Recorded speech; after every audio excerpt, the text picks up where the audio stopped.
चलिए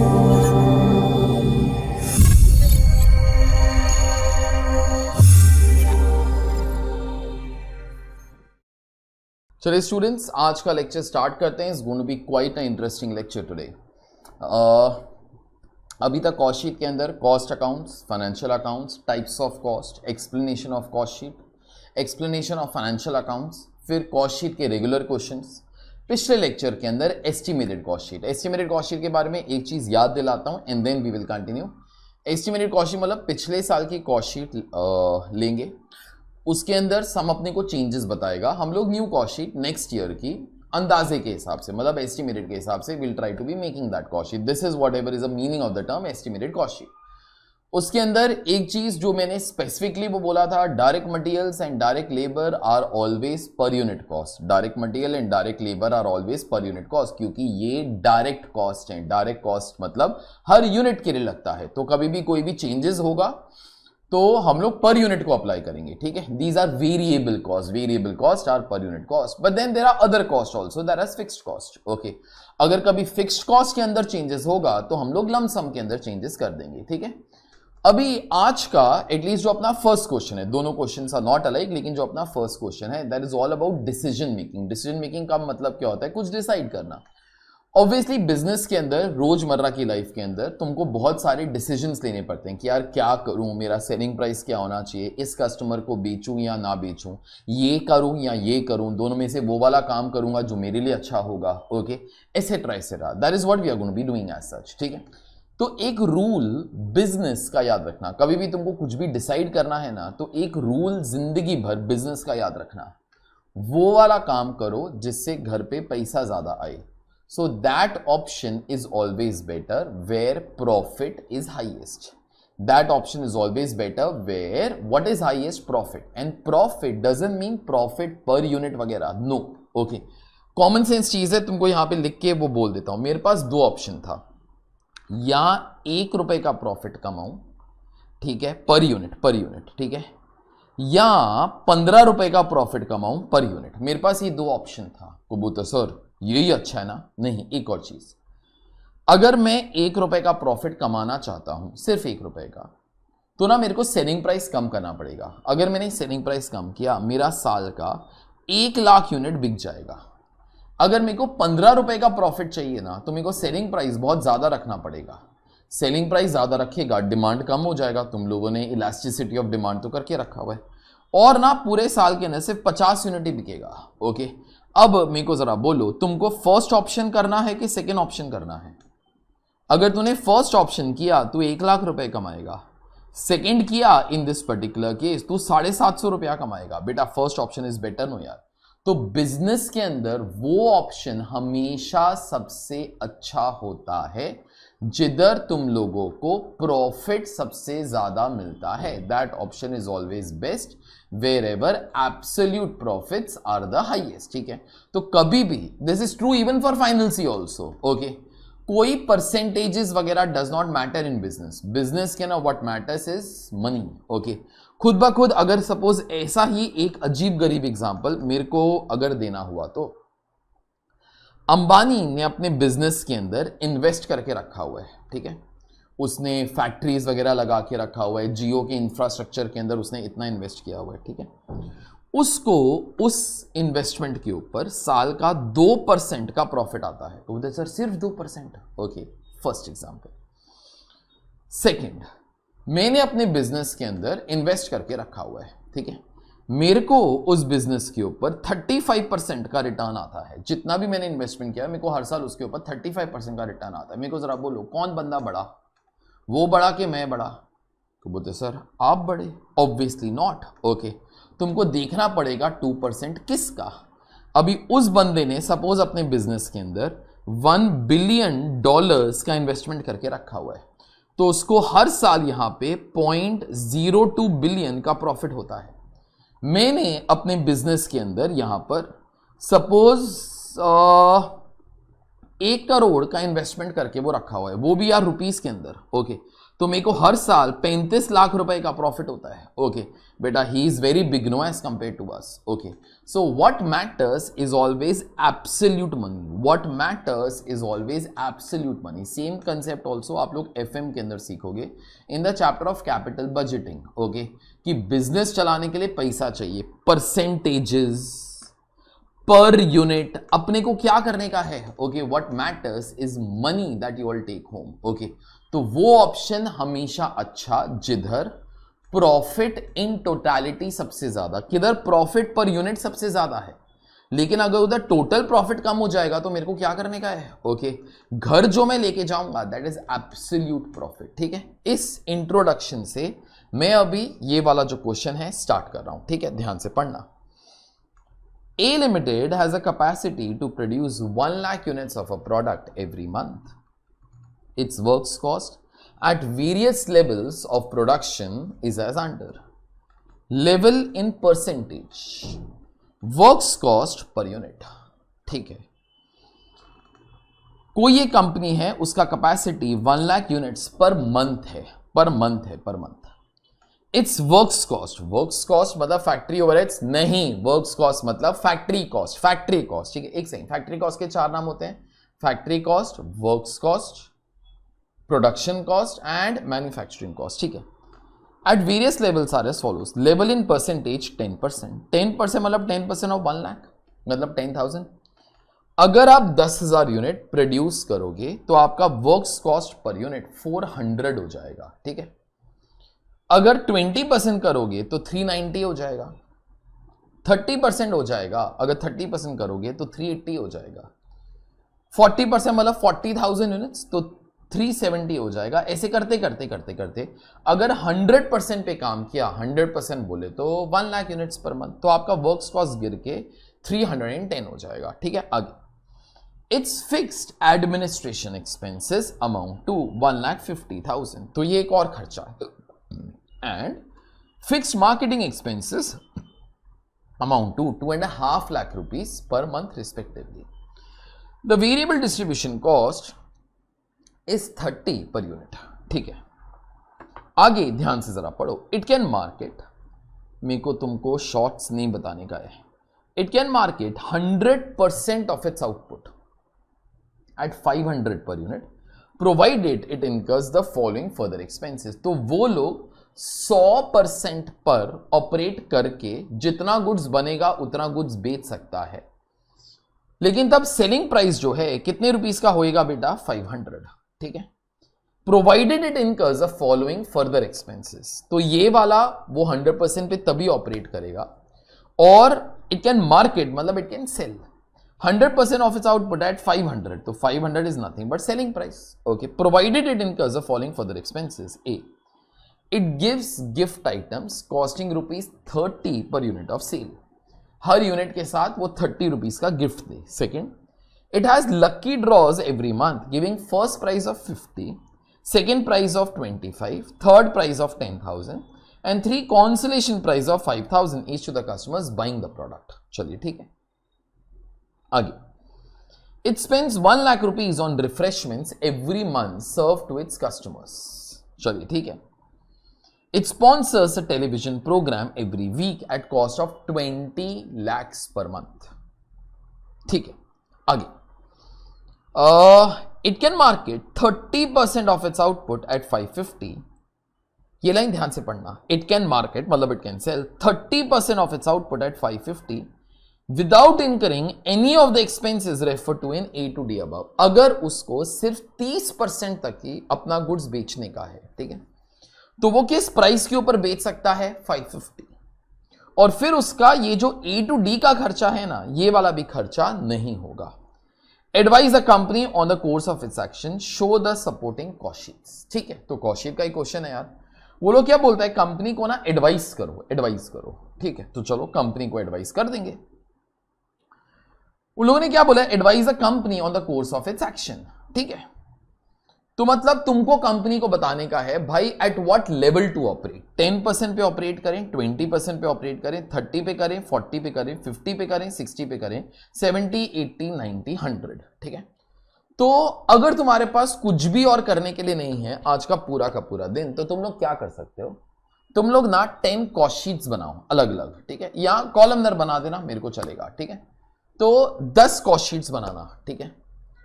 हर एक केस के अंदर अपना प्रॉफिट निकालने का ट्राई करना। Example first cost sheet, sir मैं 10,000 यूनिट प्रोड्यूस करके बेचूंगा। 10,000 कैसे आया बेटा, 10% ऑफ 1 लाख, ठीक है। तो 10,000 यूनिट प्रोड्यूस करके बेचूंगा, 20,000 यूनिट प्रोड्यूस करके बेचूंगा, 30,000 यूनिट प्रोड्यूस करके बेचूंगा, ब्ला ब्ला ब्ला ब्ला ब्ला, ठीक है।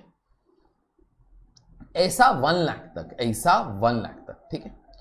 तो इन दैट पर्टिकुलर केस यहां पर कितने का हर जगह पर प्रॉफिट आएगा, वो ऑप्शन अच्छा जिधर तुम्हारा प्रॉफिट जो है वो सबसे ज्यादा हो।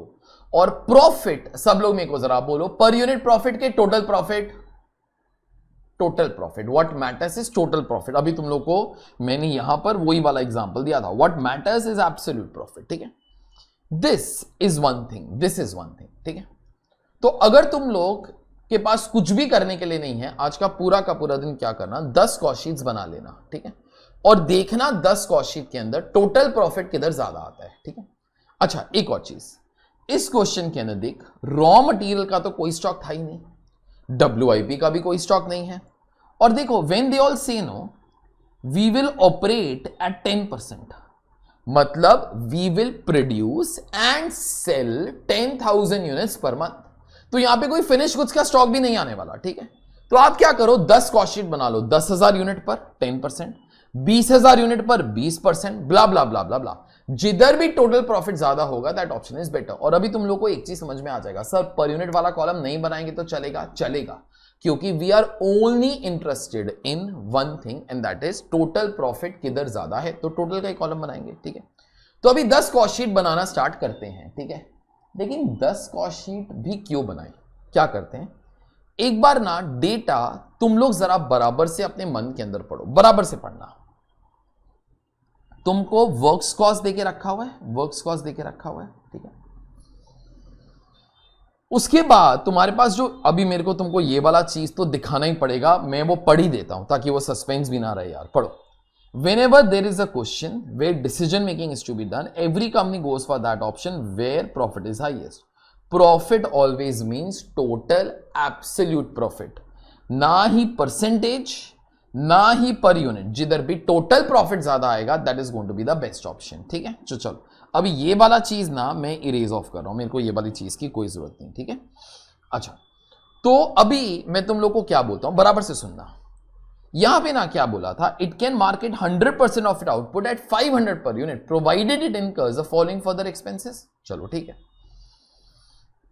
तो अगर आपको 100% तक आपका गुड्स बेचने का है तो आप उसको 500 रुपए के ऊपर प्राइस करो और A to D का आप खर्चा कर दो, सामने वाला चीज बोला। और देखो यहां पर एक और लाइन क्या दी, it can market 30% of its output at 550 per unit without incurring any of the expenses refer to in A to D above। अगर आपको 30% तक ही गुड्स बेचने का है ना, 30% तक ही, ओके, तो आपका प्राइसिंग क्या होने वाला है 550, and in this particular case यहां पर यू विल नॉट इनकर the expenses from A to D above। अभी जरा ध्यान से सुनना, देखो मैं क्या कर रहा हूं, बराबर से सुनो।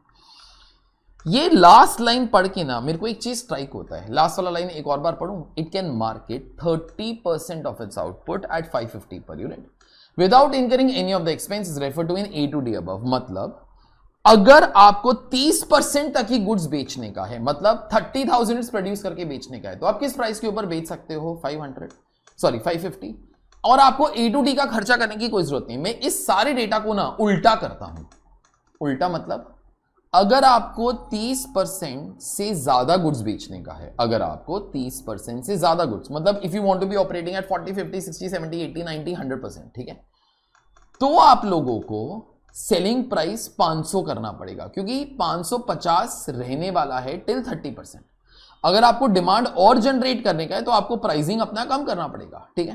तो अगर आपको 30% के ऊपर बेचने का है, एक तो आपको सेलिंग प्राइस कितना कर देना पड़ेगा 500, एंड ऑब्वियसली आपको ए टू डी का खर्चा करना पड़ेगा, जो अभी मैंने बोला है that is complete reversal of this particular line. उन लोगों ने बोला था 30% तक ही बेचने का है, तो 550 रुपीज के ऊपर बेचो और ए टू डी का खर्चा नहीं करो। मतलब अगर 30% से ऊपर बेचने का है तो आपको 500 रुपया का प्राइस रखना पड़ेगा और ए टू डी का खर्चा करना पड़ेगा, ठीक है। इनडायरेक्टली मैं तुमको बोलता हूं, मैं क्या इंटरप्रेट कर रहा हूं, इट कैन मार्केट, यहां पे एक वर्ड आता है up to, up to, up to, up to, it can market up to 100% of its output at 500 per unit provided it incurs the following further expenses। अगर आपको यहां पर 30% के ऊपर कुछ भी, क्योंकि यहां पर ना 30% का लिमिट तो नीचे दे दिया उन लोगों ने, क्या बोला 30% तक ही बेचने का है तो प्राइस 550 रखो, ए टू डी का खर्चा वो नहीं करो, ठीक है। मतलब अगर 30% के ऊपर बेचने का है तो फिर सेलिंग प्राइस 500 करना पड़ेगा और आपको यहां पर एक और काम जो करना पड़ेगा that is nothing but in this particular case you will have to incur the expenses from A to D above, ठीक है। तो अब मैं तुमको कुछ यहां पे वो बता रहा हूं दैट इज सुपर इंपॉर्टेंट, ठीक है, सुपर इंपॉर्टेंट। देखो यहां पर कुछ ऐसा लेवल मैं क्या कर रहा हूं, 10, 20 और 30%, ठीक है। ये तीनों चीजों को इकट्ठा कर रहा हूं, तुमको समझ में आ जाएगा क्यों। और उसके बाद यहां पर 40, 50, 60, 70, 80, 90 और उसके बाद 100, ठीक है। बराबर से अभी जरा सुनना, देखो बराबर से सुनना। अगर आपको 10, 20, 30, 10% बोले तो 10,000 यूनिट्स, 20% बोले तो 20,000 यूनिट्स, 30% बोले तो 30,000 यूनिट्स। अगर आपको इन तीनों में से कोई भी ऑप्शन के लिए जाने का है तो अब जरा देख, वर्क्स कॉस्ट बोले तो फैक्ट्री कॉस्ट, यहां पे 400 दिया हुआ है, यहां पे 390 दिया हुआ है, यहां पे 380 दिया हुआ है, ठीक है। इस टेबल के अंदर ये वाला जो आपका टेबल था, ठीक है, इस टेबल के अंदर ये वाला चीज आप लोगों को देके रखा हुआ है, ठीक है। एक और चीज और यहां पे इसके अलावा क्या क्या खर्चे होंगे, देखो यहां पे एक आपको फिक्स्ड एडमिनिस्ट्रेशन 1.5 लाख का दिया हुआ था, फिक्स्ड एडमिनिस्ट्रेशन तीनों केसेस के अंदर एक यहां पे 1.5 लाख रुपए का फिक्स्ड एडमिनिस्ट्रेशन का खर्चा हो जाएगा, 1.5 लाख। उसके बाद जरा देखो एक और कॉस्ट भी है, fixed marketing will be 2.5 lakh रुपया, सो देयरफॉर फिक्स्ड मार्केटिंग ये जो है 2.5 लाख रुपीस, ठीक है, that is one extra cost. और उसके बाद जरा देखो the variable distribution cost amounts to 30 per unit, goods को डिस्ट्रीब्यूट करने का जो खर्चा है वो 30 पर यूनिट, सो देयरफॉर पर यूनिट कॉस्ट होएगा, मतलब this will become variable cost, तो वो कितने का है बेटा 30, ठीक है। और ये सारे केसेस के अंदर तुमको ए टू डी का खर्चा करने की कोई जरूरत नहीं है, ठीक है, तो वो वाली चीजें नहीं आएंगी। अपार्ट फ्रॉम दैट ऐसा करेगा तो तुम्हारा सेलिंग प्राइस जो है 30% तक कितने रुपीस का होने वाला है, 550। This is the data for 10%, 20%, 30%, ठीक है। ये जो है ये कॉमन डेटा है और ये वाला भी जो है ये कॉमन डेटा है। वर्क्स कॉस्ट अलग अलग है जो मैंने अलग अलग लिख दिया, ठीक है। अभी उसके बाद ये सारी चीजें मैं ब्लू कलर के अंदर लिख रहा हूं, ठीक है। सुनो अभी जरा ध्यान से, अगर 40 to 100% तक गए बोले तो 40,000 units, 50,000 units, blah blah blah, this will be going up to 1 lakh units, ठीक है, this will be going up to 1 lakh units. तुम्हारा फिक्स्ड एडमिनिस्ट्रेशन कॉस्ट 1,50,000 का हो जाएगा, ये वाला खर्चा तो अभी भी होएगा, ये 2.5 लाख वाला खर्चा तो अभी भी होएगा, अपार्ट फ्रॉम दैट ये 30 का खर्चा तो अभी भी होगा। सेलिंग प्राइस तुम्हारा 500 हो जाएगा और उसके बाद तुम्हारे 4 और खर्चे हो जाएंगे। 4 खर्चे मैं एक बार पढ़ देता हूं एक एक करके, I will write down over here, देखो जरा।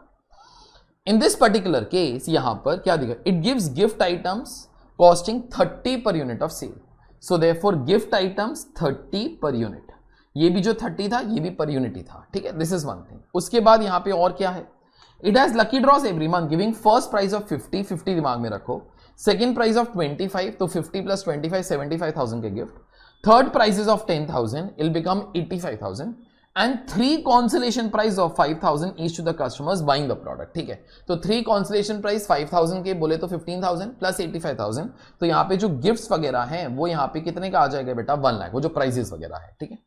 फिर उसके बाद see it spends 1 lakh rupees on refreshments every month serve to its customer, तो खाना पीना वगैरह वो देंगे, तो 1 लाख रुपीज का अपना और खर्चा। It sponsors television program at cost of 20 lakhs per month, हम लोग हर चीज एक मंथ के लिए बात करें तो प्लीज इंटू 12 नहीं करना, ये भी जो था पर मंथ ही था, ये भी जो था पर मंथ ही था, तो दिस विल बी 20 lakhs, ठीक है। ये वाला जो लेफ्ट हैंड साइड पे डेटा है ना, ये सारा का सारा 10%, 20% और 30% पर है, ठीक है। ये वाला जो खर्चा है ये 40 से लेके 100% तक का खर्चा है, ठीक है। अभी हम लोग यहां पर ध्यान से सुनना जरा, मैं क्या बोलने वाला हूं। अगर तुम्हारे पास कुछ भी करने के लिए नहीं है, आप क्या करो, 10 कॉस्ट शीट्स बनाना स्टार्ट करो। एक्सेल के ऊपर भी बना सकते हो, वो तुम्हारा मर्जी। ऑब्वियसली एग्जाम्स के अंदर Excel is not an option. 10, 20, 30 and 40 to 100%, ठीक है। बराबर से सुना, देख, एज कंपेयर टू, बराबर से सुनो, एज कंपेयर टू 10 and 20%। खुद ब खुद जरा सोचना, 30,000 पर प्रॉफिट हमेशा ज्यादा ही आएगा। वो तो सर क्यों ज्यादा क्यों आएगा? देखो एक मिनट, पहले मेरे को जरा बोलो, इन 10 कॉस्ट शीट में से कौन सा कॉस्ट शीट सबसे अच्छा होगा? सर वो कॉस्ट शीट सबसे अच्छा होगा जिधर जिधर जिधर तुम्हारा जो है टोटल प्रॉफिट सबसे ज्यादा है। तो मेरे को हर कॉस्ट शीट बना के बेसिकली टोटल प्रॉफिट ही निकालना है। मैं तुमको क्या बोलने का ट्राई कर रहा हूं, 30% पर बोले तो 30,000 यूनिट पर प्रॉफिट हमेशा ज्यादा ही आएगा। वो तो सर आपको कैसे मालूम? मेरे को नहीं मालूम, लेकिन मैं तुमको रीजंस दे रहा हूं, ठीक है। वो रीजन जरा सोच के देखना, तुमको भी पता चल जाएगा। रीजंस फर्स्ट, अगर प्रॉफिट पर यूनिट, अगर प्रॉफिट पर यूनिट सेम भी रहता है, अगर प्रॉफिट पर यूनिट सेम भी रहता है, अगर प्रॉफिट पर यूनिट सेम भी रहता है, याद रखना यहां पे 30,000 यूनिट है, उसी सेम प्रॉफिट पर यूनिट को अगर आप लोग 10, 20 या 30,000 से मल्टीप्लाई करोगे तो प्रॉफिट किधर ज्यादा आएगा बेटा? 30,000 पर, क्योंकि ज्यादा यूनिट्स हैं। तो अगर प्रॉफिट पर यूनिट सेम ही रहता है, मोर number of units will obviously mean more amount of profit, ठीक है। That is one thing, first thing. Second,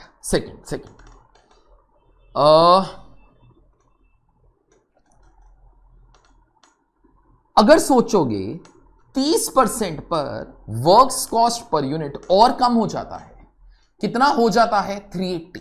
तो अगर तुम्हारा पर यूनिट कॉस्ट कम हो जाएगा 30% पे, तुम्हारा प्रॉफिट 30% पर और बढ़ जाएगा ना, क्योंकि तुम्हारा कॉस्ट कम हो गया। So therefore works cost is lower at 30%, तो obviously profit will be higher, ठीक है।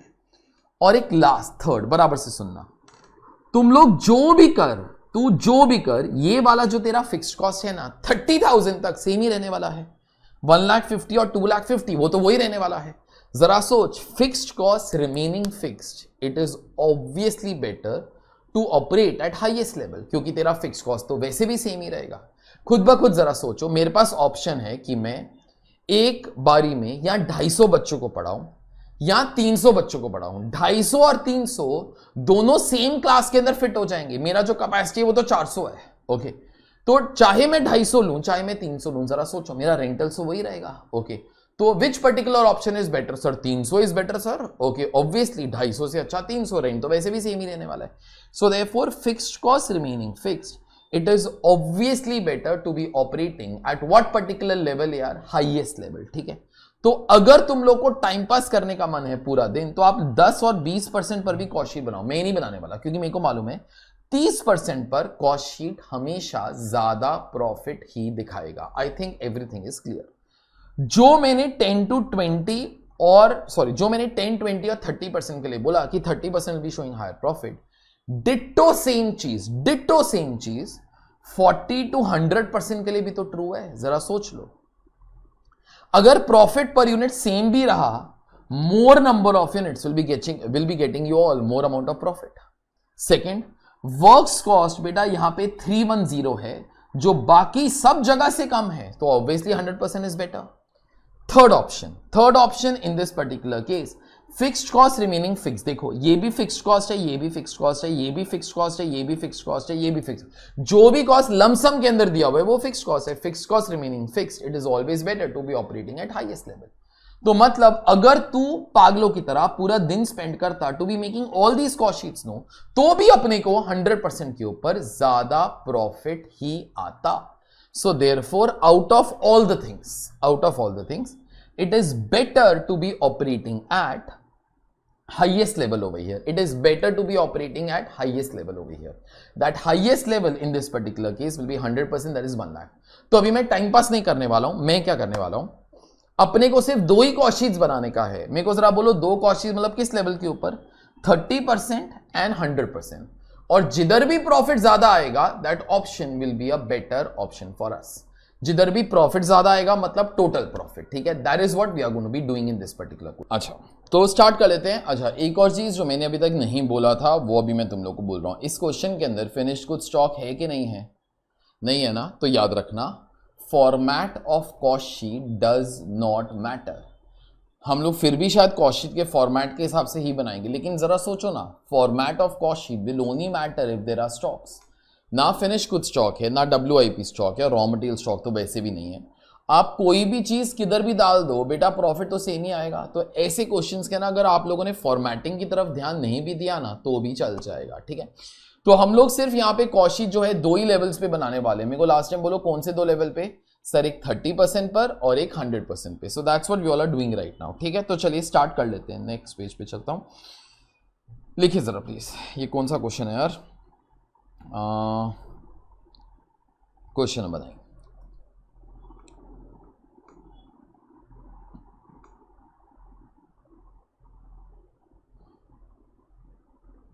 एक सेकंड ना, क्वेश्चन नंबर 9। चलिए तो लिखिए जरा please, cost sheet at the 2 levels. अच्छा यहां पे ना 2 अलग अलग पार्ट नहीं है कि 30% पर बनाओ 100%, तो हम लोगों ने सोचा, ये मैं तुमको इसलिए बोल रहा हूं अगर 2 अलग अलग पार्ट्स नहीं है ना तुम लोग कॉलमनर भी बना दोगे, अपना काम हो जाएगा, ठीक है। अच्छा cost sheet at the levels of 30% and 100% for 1 month।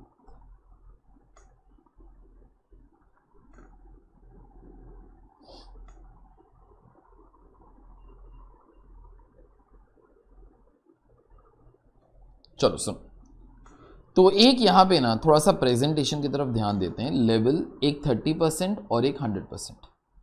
अच्छा तुम्हारा मेरा बात हो गया है कि अपने को ना यहां पर यूनिट वाला कॉलम नहीं चाहिए। स्टॉक्स नहीं था, उन लोगों ने नहीं बोला कि पर यूनिट वाला कॉलम बनाओ, तो क्यों बनाएंगे फिर, ठीक है। लेवल 30% मतलब number of units to be produced and sold 30,000, और यहां पे कितना आ जाएगा बेटा 1 लाख, ठीक है।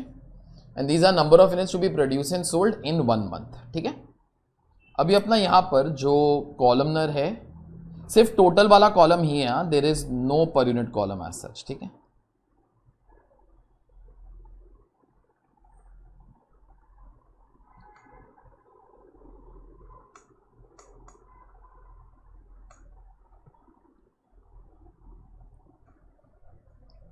Number of units to be produced and sold 30,000 and 1 lakh.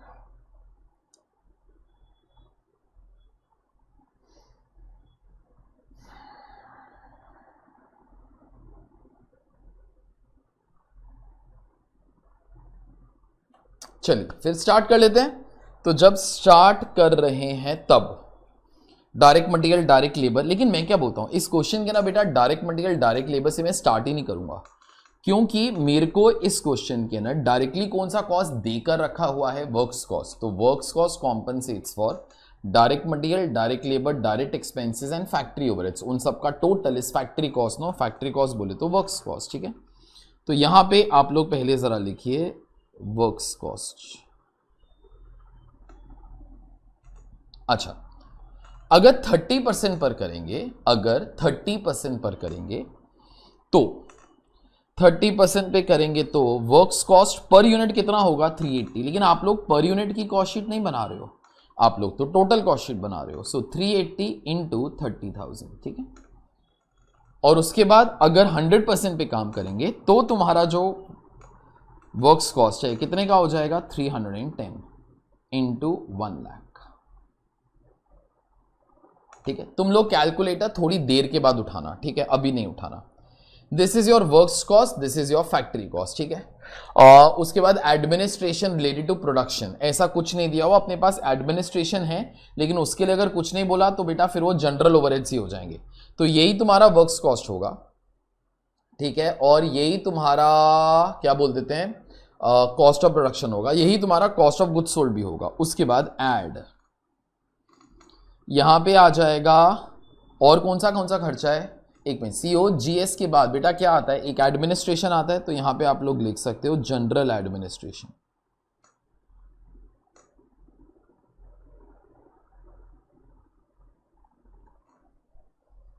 अच्छा, मैं ना सारा का सारा डेटा मैंने यहां पे एक समरी प्रिपेयर किया था, I will take it up from there only.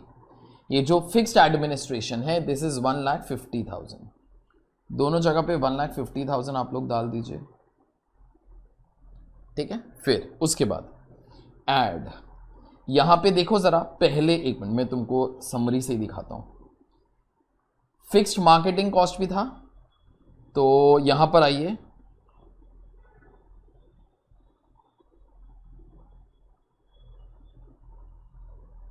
Fixed marketing cost कितने का था बेटा, 2.5 लाख, ठीक है। उसके बाद एक मिनट मैं सम पर ही जा रहा हूं, और एक ये 30 था वेरिएबल डिस्ट्रीब्यूशन कॉस्ट, तो सेलिंग एंड डिस्ट्रीब्यूशन के अंदर ही आ जाएगा। सो ऐड वेरिएबल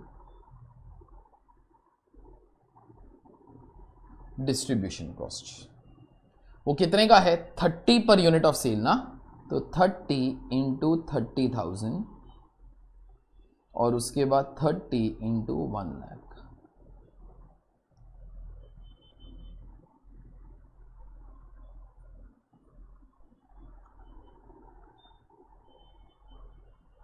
अच्छा, ये हो गए तुम्हारे पहले वाले सारे के सारे कॉस्ट, ठीक है, ये कर लिया, ये कर लिया, ये कर लिया, ये तो पहले भी लगते थे अभी भी लगेंगे, ओके, तो ये वाला काम हो गया।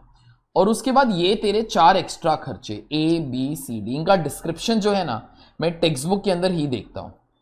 It gives gift items costing 30 per unit of cell, याद रखना ये वाले खर्चे जो हैं आप लोगों के, ये तुम्हारे ओल्ड के अंदर मतलब 30% वाले के अंदर तो नहीं होते थे, ओके, लेकिन 100% वाले के अंदर होंगे, ठीक है। तो यहां पे आइए, gifts 30 per unit of sale into 1 lakh, ठीक है। फिर उसके बाद यहां पे ये प्राइजेस था, लकी ड्रॉज आई राइट डाउन, या फिर आप प्राइजेस लिखो, तो ऐड प्राइजेस। अच्छा, एक 50,000 का था, एक 25,000 का था, एक 10,000 का था, और यहां पे 5,000 के 3 थे, मतलब 15,000। तो ये वाला टोटल मैं डायरेक्टली लिख ही रहा हूं, ये वाला काम तुम्हारे लिए नहीं छोड़ूंगा, ठीक है। ये सब कुछ ए के अंदर नहीं आएगा, ठीक है। उसके बाद add, it spends 1 lakh rupees on refreshment served every month to its customers, so therefore यहां पे ऐड रिफ्रेशमेंट्स।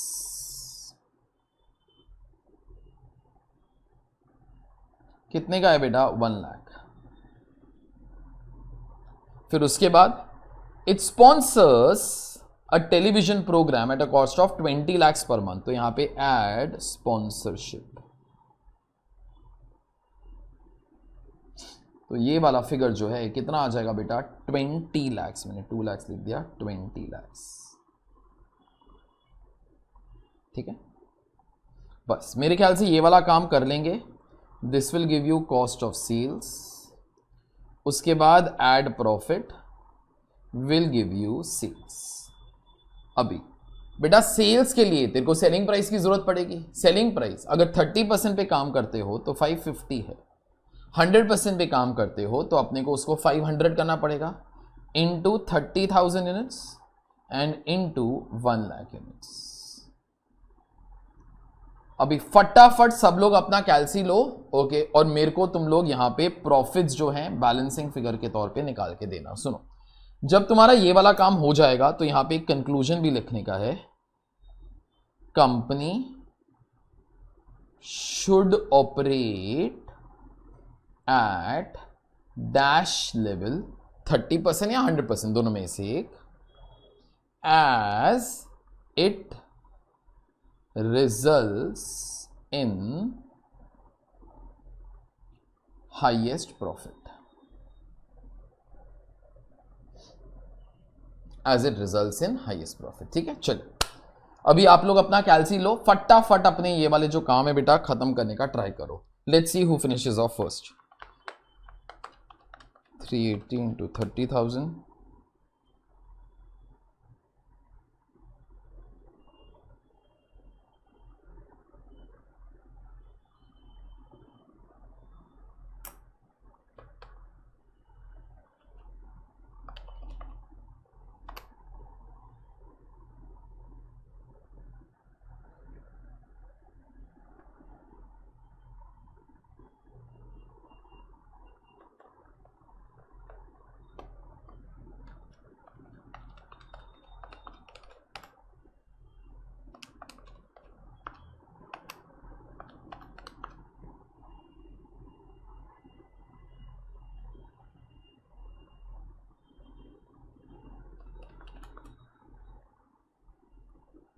$38 लाख एक काम हो गया.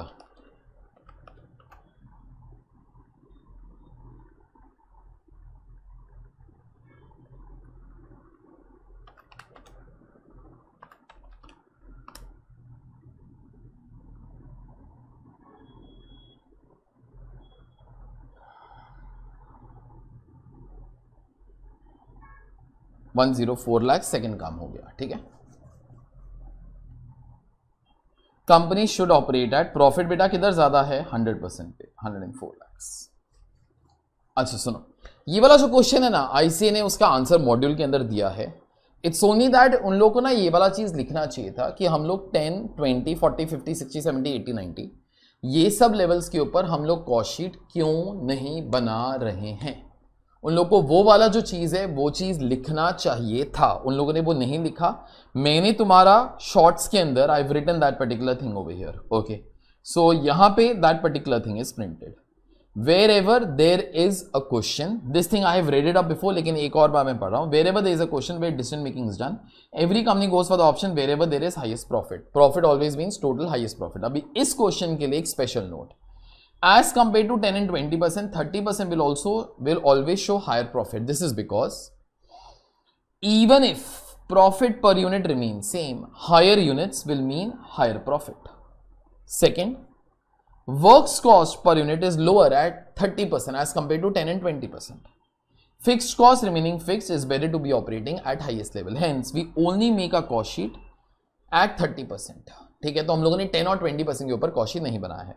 For this, by the same explanation as compared to 40 to 90, 100% will show a higher profit. Therefore, we have only made two cost sheets, one at 30, one at 100, and we go for that option wherever profit is highest. ठीक है, चल. और this particular work is altogether done. तुम्हारा जो ये वाला काम है ये हो गया. ठीक है, अभी आगे चलते हैं. You can also enroll for our other subjects of CA Foundation, CA Inter, CA Final, by visiting either www.ajnext.com or www.ajnextonline.com. For any help, call 808-032-4444. आगे तुम्हारा क्वेश्चन नंबर 10 आ गया. नाउ यूनिट कॉस्ट शीट, वैसे in real life unit cost sheet means cost sheet for 1 unit of the product. ठीक है, in reality it means that particular thing. ठीक है, start कर लेते हैं क्वेश्चन नंबर 10 से. The cost structure of an article, the selling price of which is 45,000 is as follows. Direct material 50%, direct labour 20%, overheads 30%. अच्छा एक सेकंड फिर से पढ़ता हूं. The cost structure of an article whose selling price is 45,000 is as follows. कोई एक product आप लोग बनाकर बेचते हो, उसका सेलिंग प्राइस कितना है 45, और उसका जो कॉस्ट का स्ट्रक्चर है, सेलिंग प्राइस 45 है, कॉस्ट कुछ और होएगा. ओके, तो उसका कॉस्ट का स्ट्रक्चर दिया हुआ है. उसके ना मटीरियल 50% है, लेबर 20% है, ओवरहेड 30% है. अभी आगे ध्यान से पढ़ना. An increase of 15% in the cost of the materials and 25% in the cost of the labor is anticipated.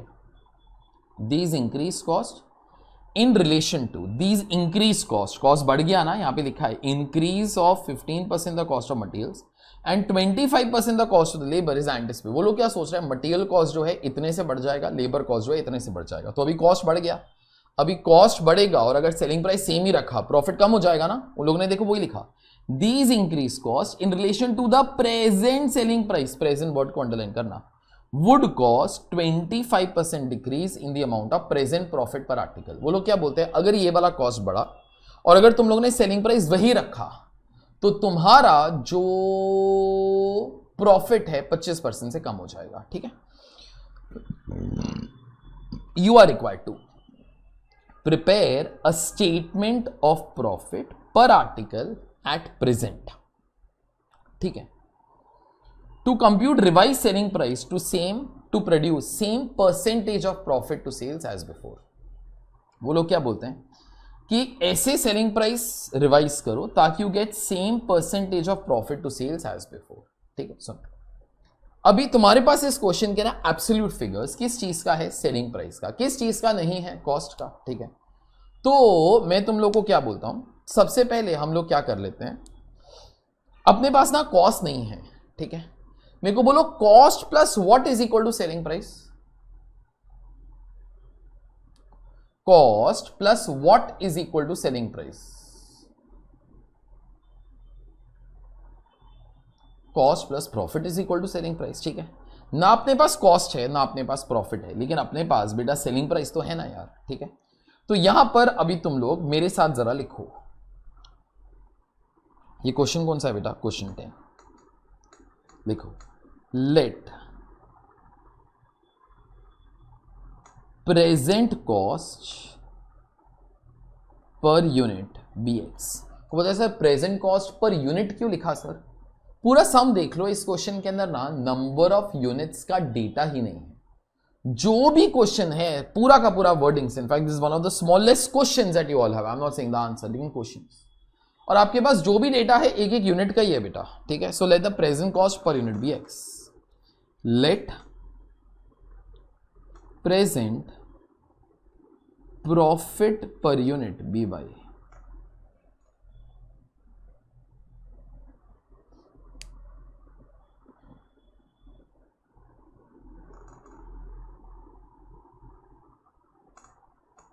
अच्छा सुनो, अभी प्रेजेंट और उसके बाद प्रपोज्ड। ठीक है, अब मेरी बात ध्यान से जरा सुनना, मैंने प्रेजेंट कॉस्ट को यहां पर x माना है, प्रेजेंट प्रॉफिट को y माना है। ठीक है, ध्यान से सुनो, अभी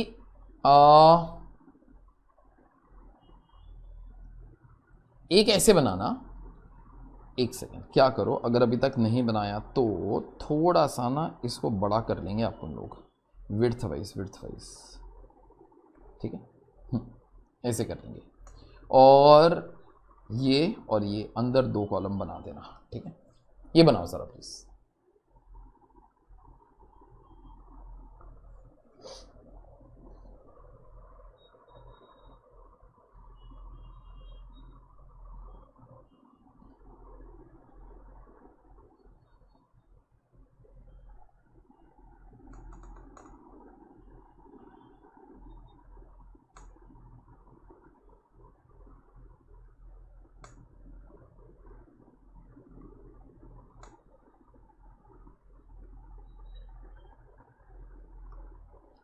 तो लिखिए जरा प्लीज, मटेरियल,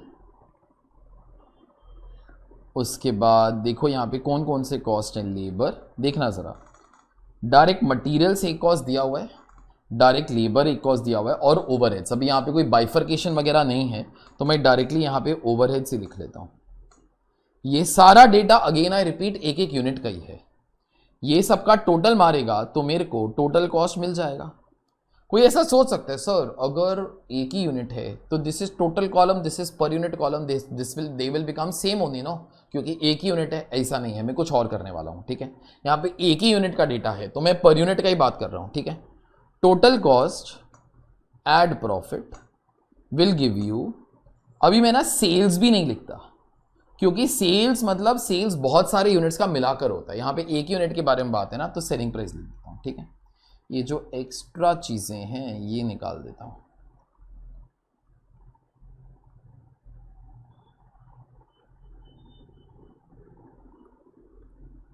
चलो सुनो, मैंने प्रेजेंट सेलिंग प्राइस, एक मिनट, प्रेजेंट कॉस्ट को कितना लिया बेटा x, ठीक है, प्रेजेंट प्रॉफिट को कितना लिया y, सेलिंग प्राइस यहां पर कितना आ गया 45,000, ठीक है। लेकिन अभी जरा देखो इस कॉस्ट का ना 3 पार्ट है।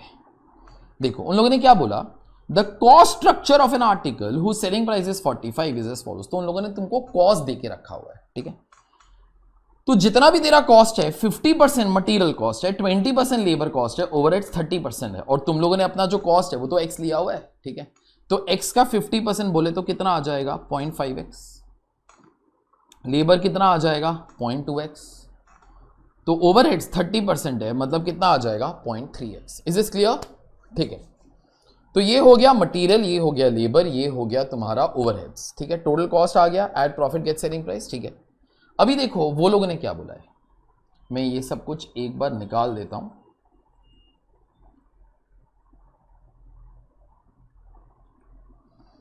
An increase in 15% the cost of the materials and 25% of the cost of labor is anticipated. Anticipated मतलब estimated, ठीक है। तो मटेरियल कॉस्ट 15% से बढ़ने वाला है। तो एक काम जरा करो, 0.5 अपने कैलसी के ऊपर लो, 0.5x वो ठीक है, 0.5 लो, प्लस 15% मारो, कितना आ जाएगा 0.575x। इस कॉलम में लिखना जिधर मैंने लिखा है।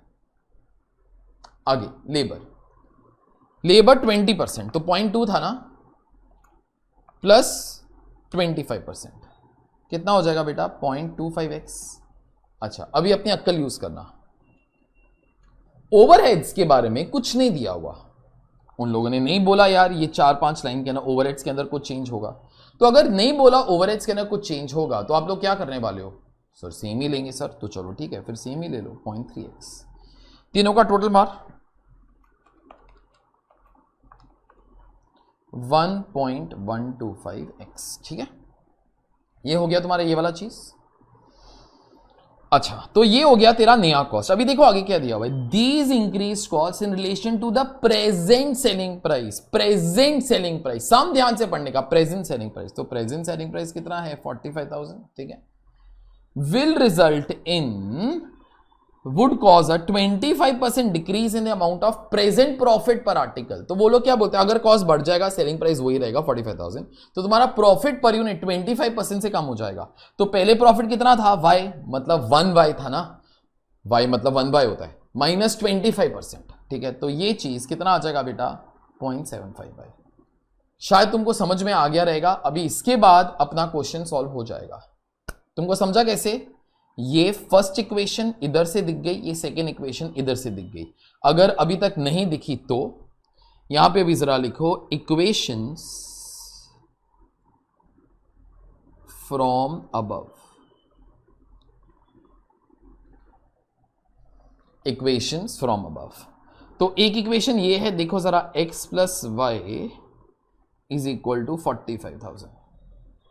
सेकेंड इक्वेशन ये है बेटा 1.125x plus 0.75y is equal to 45,000।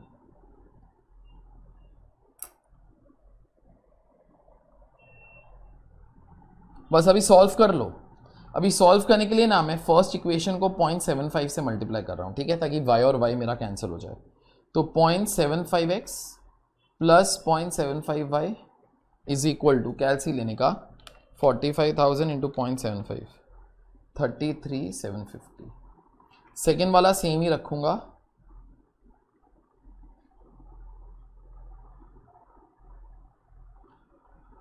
This is first this is second. मैं फर्स्ट को सेकेंड में से सबट्रैक्ट कर रहा हूं, तो 1.125 minus 0.75 0.375x,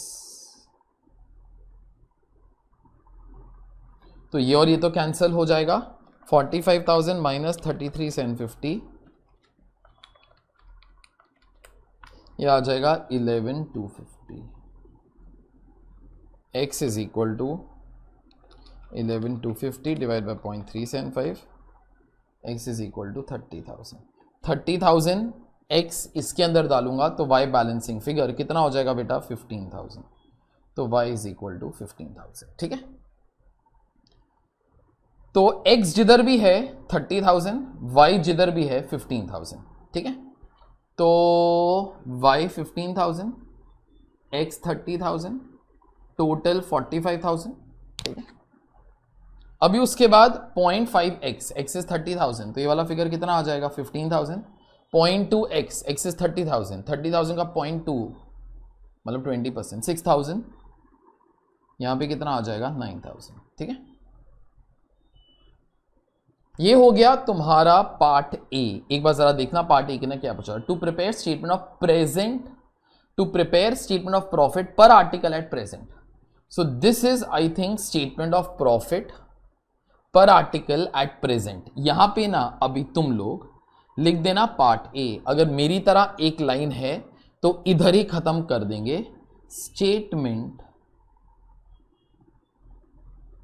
showing profit per unit.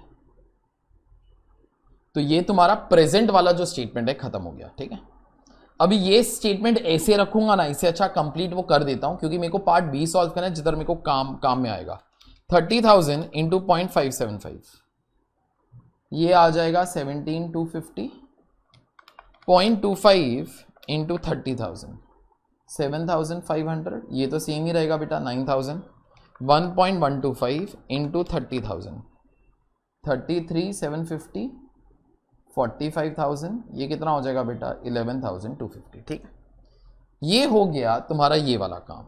ठीक है, अभी पार्ट बी पढ़ लेता हूं, बराबर से पढ़ना। To compute revise selling price to produce same percentage of profit to sales as before. वो लोग क्या बोलते हैं, एक ना रिवाइज सेलिंग प्राइस निकाल के दो ताकि you get same percentage of profit to sales as before. एक सेकेंड देख, अभी ना क्या हो रहा है कि तुम्हारा कॉस्ट बढ़ रहा है।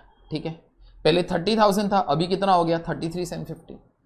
अगर तुम लोगों ने सेलिंग प्राइस उतना ही रखा तो वो लोग क्या बोलते हैं, प्रॉफिट कम हो जाएगा 11,250, वो तो अपने को दिखाई भी दे रहा है। वो लोग क्या बोलते हैं, अपने को ना सेलिंग प्राइस बढ़ाने का है। ठीक है, सेलिंग प्राइस अपने को रिवाइज करने का है, तो अभी 45,000 is not applicable for part B, और सेलिंग प्राइस बढ़ाने का है तो बेटा फिर तो प्रॉफिट भी चेंज होगा। वो लोग क्या बोलते हैं, हम लोग को सेम प्रॉफिट चाहिए जो पहले था, तो मतलब प्रॉफिट भी चेंज हो जाएगा। तो एक सेकेंड, पहले कॉस्ट 30 था, अभी कॉस्ट कितना हो जाएगा 33,750, same percentage of profit add करो जो पहले था, और फिर उसके बाद नया वाला सेलिंग प्राइस निकाल लो। ठीक है, तो बस यही तुम्हारा पार्ट 2 ऑफ द क्वेश्चन है। तो यहां पे जरा लिखिए पार्ट 2, लिखिए revise selling price to get same percentage of profit to sales.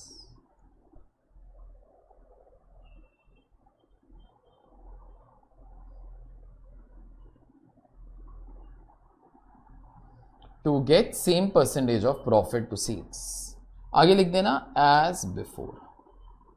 ठीक है, अभी तुम लोग को नया वाला क्या कंप्यूट करने का है, सेलिंग प्राइस, तो प्रॉफिट भी तो बदलेगा ना यार। लेकिन याद रखना तुम्हारा जो नया वाला कॉस्ट है ना, जो तुम्हारा नया वाला कॉस्ट है बेटा, वो जो तुम्हारा कॉस्ट है वो कितने का है 33,750। तो एक काम पहले जरा करते हैं, उस पॉइंट से स्टार्ट कर लेते हैं, रिवाइज कॉस्ट 33,750। ठीक है, तुम्हारा कॉस्ट अभी बढ़ के 30,000 से इतना ज्यादा हो जाएगा, प्लस तुमको ना रिवाइज्ड प्रॉफिट भी चाहिए। ठीक है, रिवाइज प्रॉफिट भी चाहिए, तो तुम लोग को यहां पर क्या मिल जाएगा, रिवाइज्ड सेलिंग प्राइस। ठीक है, तुमको अल्टीमेटली रिवाइज सेलिंग प्राइस चाहिए। अगर तेरे को ये चाहिए तो तेरे को ये भी तो चाहिए। और देखो उन लोगों ने क्या बोला, to compute revise selling price to produce same percentage of profit to sales as before, same percentage of profit to sales as before, same percentage of profit to sales as before. तो मैं तुम लोगों को क्या बोलता हूं, this is same percentage of profit to sales as before. Before मतलब ये वाली कहानी ना, अभी ब्लू के अंदर दिखा रहा हूं, बराबर से देखना, profit percentage to selling price. Profit कितना था 15,000, सेलिंग प्राइस कितना था 45,000। अगर परसेंटेज के अंदर कंप्यूट करना चाहो 15,000 अपॉन 45,000 विल बी 33 ठीक है। अब मेरे को वो सब कुछ नहीं करना, या परसेंटेज निकालो या फ्रैक्शंस निकालो, बात तो वही होती है ना। तो मैं तेरे को क्या बोलता हूं, पहले profit to selling price was 1/3 of selling price. एक सेकेंड अंडू करता हूं, अच्छे तरीके से लिखता हूं। पहले profit percentage to selling price was 1/3 ना। अगर ये चीज नहीं समझ में आ रहा है तो जूम करके देखो, 1/3 तो 15,000 अपॉन 45,000 इज 1/3 नो। वो लोग क्या बोलते हैं, अभी भी हमको 1/3 ही चाहिए। वो लोग क्या बोलते हैं, अभी भी अपने को 1/3 ही चाहिए, ठीक है। तो अगर अभी भी अपने को 1/3 ही चाहिए तो यहां पर अब जरा लिखो, revise selling price we want 1/3 of selling price. कोई ऐसा बोलता है सर ये आपने क्या लिख दिया, 1/3 ऑफ सेलिंग प्राइस, मतलब जितना भी सेलिंग प्राइस होगा उसका 1/3 इधर आएगा। सर लेकिन सेलिंग प्राइस तो है ही नहीं। तो चलो ठीक है, अभी तुमको इतना और समझ में आएगा शायद। जूम करके दिखाता हूं, जूम करके। Maintaining 1/3 of selling price is also maintaining half of cost ना यार। कोई अगर बोलता है my profit percentage is 1/3 of selling price, I can be saying no boss, it is also half of cost, ठीक है। तो 1/3 ऑफ सेलिंग प्राइस, क्योंकि मेरे पास सेलिंग प्राइस नहीं है। अगर मेरे पास सेलिंग प्राइस नहीं है in that particular case I can try to be having half of cost. तो देयरफॉर यहां पे ऐसे लिख सकते हो, और हाफ ऑफ कॉस्ट, तो 33,750 लो। एक लाइन शायद एक्स्ट्रा बीच में वो छूट गया, दैट्स ओके। तो इसका हाफ बेटा कितना आ जाएगा, 33,750 डिवाइडेड बाई 2, 16,875 प्लस 33,750, 50,625। समझ में आएगा। This is half of this, हम लोगों ने वही तो किया। बट दिस इज ऑल्सो, अभी तो बोलो ना यार, अभी तो बोलो, this will be 1/3 of this. तो this is the new selling price, जिससे अपने को उतना ही प्रॉफिट परसेंटेज मिलेगा। या प्रॉफिट परसेंटेज का बात कर लो या फ्रैक्शंस का बात कर लो। Example 10%, you can also call as 1/10 no, okay. 20% you can also call 20 upon 100, that is 1/5 no. तो मैंने वही काम किया ना यार। So therefore this will be 1/3। So this is your end of the answer, ठीक है। इस क्वेश्चन के शॉर्ट्स के अंदर मैंने बस इतना ही लिखा है, wherever cost is given and we are asked to find selling price, do remember cost plus profit is equal to selling price। मैंने यही वाला चीज यहां पर यूज किया, cost plus profit is equal to selling price। आगे whenever we have to maintain half of cost it is same as 1/3 of selling price। I guess तुम लोग को वो वाला चीज समझ में आता है, ठीक है। चलिए, my this particular work is altogether done। आज के लिए this session is over। Hi guys, welcome to the tip of the day। हर चैप्टर के एंड में और हर चैप्टर के हर लेक्चर के एंड में there will be tips provided. 15 chapters, I have got 15 tips for you all. और हर लेक्चर के एंड में of the same chapter same tip will be there, ताकि तुम्हारे दिमाग के अंदर भी रहे। Today we are going to be having the first tip and something for me that is most important. Marks and your time that you devote to your studies are not proportional to each other। कई लोग 16 घंटे पढ़कर भी पास नहीं होंगे, कई लोग 8 hours पढ़ के भी रैंक लेकर आ जाएंगे।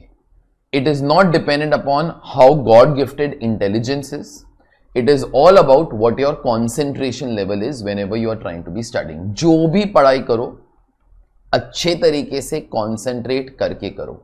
It goes a very long way in life in trying to improve yourself। 8 hours, cut yourself out from many things। अगर आप 8 hours का टारगेट रखे हुए हो तो 8 hours बाकी चीजों की तरफ मत सोचो। तुम्हारा फ्रेंड्स कितना पढ़ाई कर रहा है, नेटफ्लिक्स के ऊपर क्या मूवी आ रही है, keep all those things aside. It is 8 hours that you are going to be giving to your studies per day। If you are going to be giving for 8 hours, more the better।